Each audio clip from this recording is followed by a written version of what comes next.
So today I'm going to go over why it's so important to be memorable in an interview and how to do that. If we look at basically who's going to get hired, it's not going to be someone that the interviewer can't remember. It's going to be someone that they think really came in and knocked their socks off.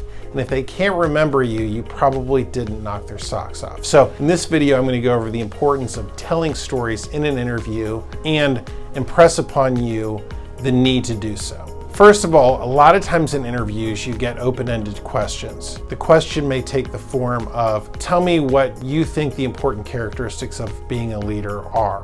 Tell me what the important characteristics of being a leader are. Or could you give me what you think are the 3 most important pieces of being a good teammate? Questions like that kind of drive you to wanting to give kind of a laundry list answer, but that's actually not what you want to do. You still want to tell a story to answer those questions, but you want to have and point out in the story how you're actually doing that. So I'm going to go and I'm going to give you a laundry list of 10 items and see how well you do at remembering these 10 items as I spout them off. So 1 is boy, 2 is butter, 3 is jet, 4 is purple, 5 is water, 6 is gopher, 7 is table, 8 is rope, 9 is basement, and 10 is dinner.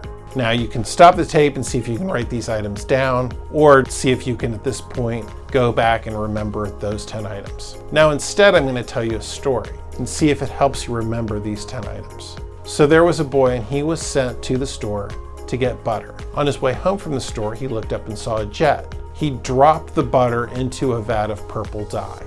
Upon retrieving that butter, he decided to wash it off with water. After he pulled the butter out of the water, a gopher grabbed the butter and ran under a table. The boy went to get rope to try to tie and catch the gopher. The gopher dropped the butter and ran into the basement. The boy then picked up the butter and took it home for dinner, where they had purple butter with gopher teeth marks in it. Now, you can tell by going through that story that I hit obviously all the 10 items, but it makes it so much easier to recall those items.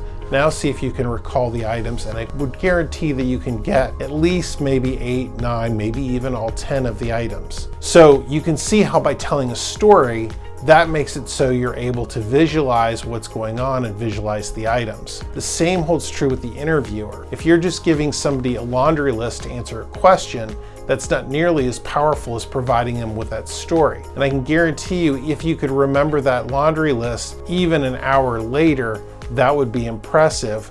Where the story about the boy walking home with the butter that gets stolen by the gopher because he looked up at the jet, you'll be able to remember that for days from now if you need to recall that. That's just the way the human mind works and is built. And so the visual elements of telling a story are just so much more powerful than providing somebody with a laundry list. So we always want to be telling stories in job interviews, which means in order to do so, we have to prepare in advance and prepare those stories in advance to be able to utilize those stories to answer a litany of different questions. So hopefully you found this video helpful, at least instill in you why you should prepare your answers in advance and why you always want to use stories. Remember that in order to get that job, you really have to be able to be memorable, and your answers have to be memorable to that interviewer. So thanks again and have a great day. Peanut butter, purple peanut butter in the basement. I'm eating purple peanut butter in the basement with a gopher. Is that right? Did I get it right?